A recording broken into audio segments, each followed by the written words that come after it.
I let the car rest for about a week and the back settled to about 620 and the front settled to about 640.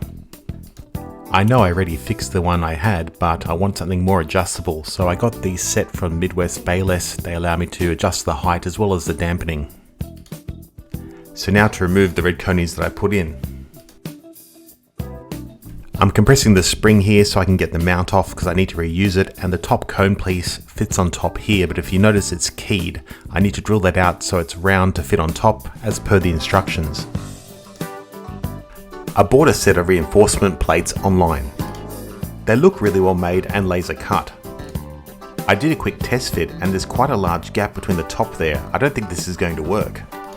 They fit perfectly on top of the mount, but when you go to put it in the car you can see there's a gap still. There's no way those nuts will hang on and there's too much of a gap there, so I'm not going to use them. So I'm putting this in without the reinforcement plates. As you can see, it fits much better. And now to tighten everything up. I will however take it to a specialist for an alignment and to adjust the suspension. I'm using stainless steel braided hoses on all the brakes. I find they're a lot better than the rubber ones. The original rubber ones are keyed and they fit in here like this, but of course this one is round, so I need to drill out a hole to make it fit. And now to tighten everything up and get ready for bleeding. So all four wheels now have new shocks and ready to bleed. I have this handheld brake bleeder. It does the job, but it's really painful to use. What makes it a lot easier is a wet and dry vacuum cleaner. I just use my hand on here and adjust the suction as needed. So now to fill the reservoir for the first time. Starting from the rear passenger side, I just suck the oil through. Then just refill and just repeat the process over and over for each brake. And then towards the end, I'm just using my foot to push out any other air. I noticed some oily residue on the floor here and it wasn't there before, so it's got to be leaking from the pedal box somewhere. I left this bucket overnight under the pedal box and by the morning there was a few drops, as you can see. So I dropped the pedal box to look for the leak and I found it. It's a really fiddly position, but I tightened it as much as I could, but it wasn't making any difference. It was still leaking. I have a spare, but it's not in great condition, so I'm going to file back the hex here, as well as just scrape out any rust, as well as file back the grooves, and then put it in some rust converter for a little while.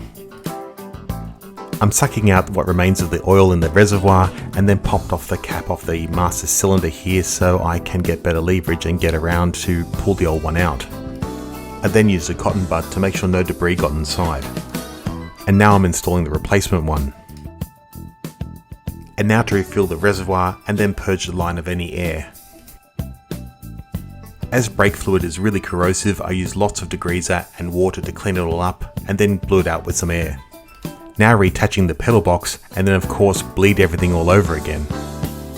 I filled the reservoir back up again and then attached the reservoir warning light wire. I forgot to install the rear dust shields, so everything had to come off so I could put them on.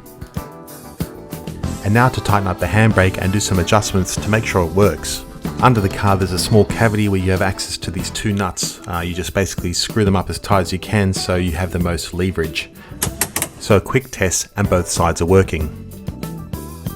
As there is no carpet in the car, I can push the handbrake a little bit more forward and then tighten it up. This will give it a little bit more adjustment. I'm adjusting the shocks to the maximum height, and on the rears I get about 630. And then on the front it looks like about 620. So now to adjust them all the way down to see what the lowest is. Of course I wouldn't run it like this, but I'm just curious how low it can go. The back can get as low as 580 and the front can get as low as 570. But next time, I sprung this spring and used some foil tape.